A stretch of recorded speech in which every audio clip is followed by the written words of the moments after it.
নমস্কার বন্ধুরা, তোমরা সবাই কেমন আছো? আশা করছি সকলে খুব ভালো আছো আর আমিও খুব ভালো আছি।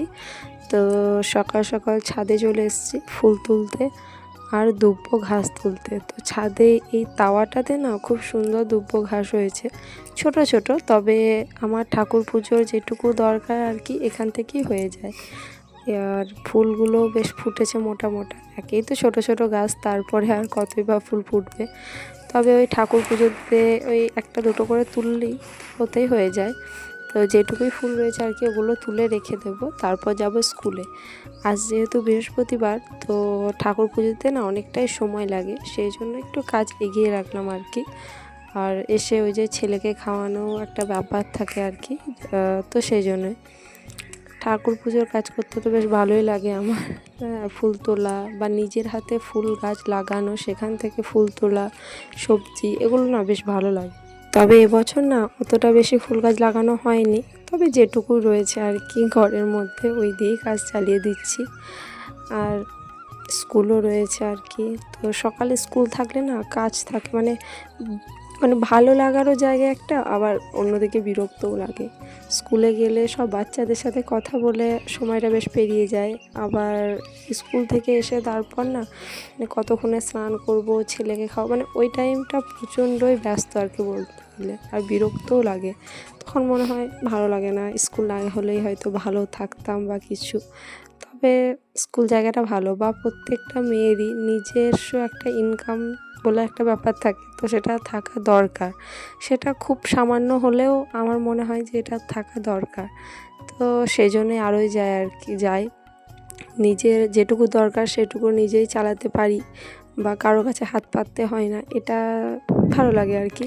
শুধু যে বরের কাছে হাত পাতা সেটা নয়, আমি বিয়ের আগেও টিউশন পড়াতাম আর কি, মানে মাধ্যমিক দেওয়ার পর থেকেই টিউশনি পড়াতাম। একটা দুটো ছেলে হতে হতে বেশ কিছু ছিল আর কি, বিয়ের আগে ছেড়েছি।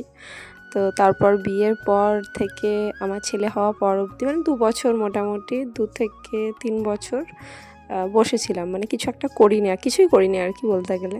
তো তারপরে স্কুলে জয়েন করা আমার। তবে ওই যে বললাম, নিজের মানে নিজে কিছু একটা করে কাউকে কিছু দেওয়া বা নিজে কিছু কেনা, এর মতন আনন্দ আর কিছু নেই। ওই যে বললাম, মানে যৎ সামান্য টাকা হলেও বা ছোট একটা জিনিস হলেও সেটা যদি আমি নিজের ইনকামে কাউকে দিতে পারি বা নিজের জন্য কিছু নিতে পারি, এর মতো আনন্দ সত্যি কিছু নেই। তাই সব মেয়েরই যে হ্যাঁ এইটা সামান্য টাকা, এখানে কাজ করব না বা কিছু, এটা মনে করাটা আমার মনে হয় ঠিক নয়। হ্যাঁ, তবে বাচ্চা, সংসার সব কিছু সামলে যদি তোমার কিছু ইনকাম হয় বা কিছু নিজের পায়ে দাঁড়ানোর মতো বা নিজের শখ সাধ মেটানোর মতো যদি কোনো কাজ থাকে, তাহলে সেটা করা আমার তো মনে হয় ভালো। বা আমার সত্যি বলতে শ্বশুরবাড়ির সবার সাপোর্ট পেয়েছি বলেই হয়তো আমি এটা স্কুল যাওয়াটা পারছি। কারণ আমি যখন স্কুলে প্রথম জয়েন করি, তখন আমার ছেলে খুবই ছোট আর কি, তো তখন ওকে বাড়িতে রেখে যাওয়া, নিশ্চয়ই আমার শাশুড়ি, কাকি শাশুড়ি এনারা ছিলেন বলেই পেরেছি, না থাকলে বা ওনারা যদি সাপোর্ট না করতো তাহলে হয়তো হতো না। অনেক বাড়িতেই রয়েছে যেখানে বৌমারা হয়তো সরকারি চাকরি না করলে বাইরে কোনো কাজ করতে দেয় না, বা এসব আছে, অনেক কিছু আছে। তবে আমার বাড়িতে কি, তুমি যেটা ইচ্ছে করো, মানে হ্যাঁ যেটা ইচ্ছে, মানে কি আমি খারাপ পথে হাঁটবো সেটাতে সাপোর্ট করবে সেটা নয়। তবে ওই যে বললাম, সৎভাবে যেটা করতে চাও তুমি করতে পারো, এর জন্য যে তোমাকে ছেলেকে নিয়ে থাকতে হবে বা ওসব কোনো প্রবলেম নেই।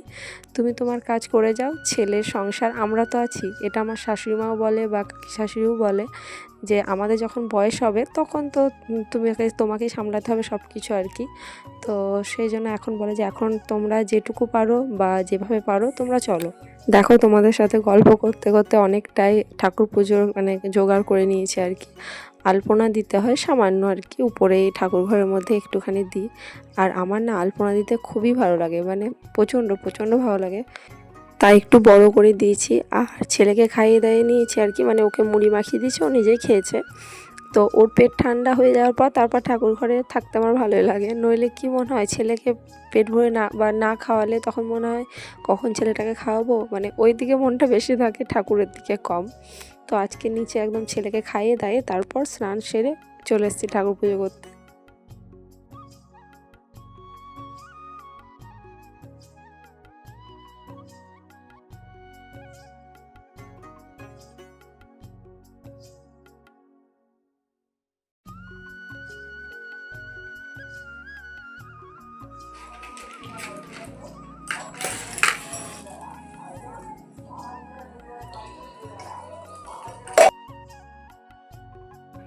আমি ঠাকুর পুজো দেওয়ার সময় একটা জিনিস লক্ষ্য করলাম আর কি, ছাদে এতদিন ছাদে আসছি তবু মানে দেখিনি যে আমাদের নারকেল গাছে না একটা পাখি মানে ঘুঘু পাখি বা কিছু আর কি, নামটা ঠিক মনে নেই, বাসা করে রয়েছে। আর ওর না দুটো ডিমও রয়েছে আর কি, মানে আমি ভাবলাম হয়তো পাখিটা এমনি বসে আছে, তো একটু পাতাটা নাড়ালাম তো উড়ে গেল, তাদের একদম দুটো ছোট ছোট ডিম রয়েছে, মানে দেখে বেশ ভালো লাগলো আর কি। তো পাখিটা দেখো কেমন ডিমটাকে আগলে বসে। তো আমি আমার নিজের মাকে দেখে বা আমি নিজেও আর কি এটা বুঝেছি যে মানে পৃথিবীতে সমস্ত মাই, সেটা পাখি, কুকুর, মানুষ, ছাগল, গরু যেই হোক না কেন, মানে নিজের সন্তানকে কিভাবে আগলে রাখতে হয় সেটা হয়তো তারাই জানে। চলো, অনেকক্ষণ থেকে গল্প করছি, অনেকটা বেলাও হলো, তো চলো ভিডিওটা এই অবধি, আজকের মতো টাটা।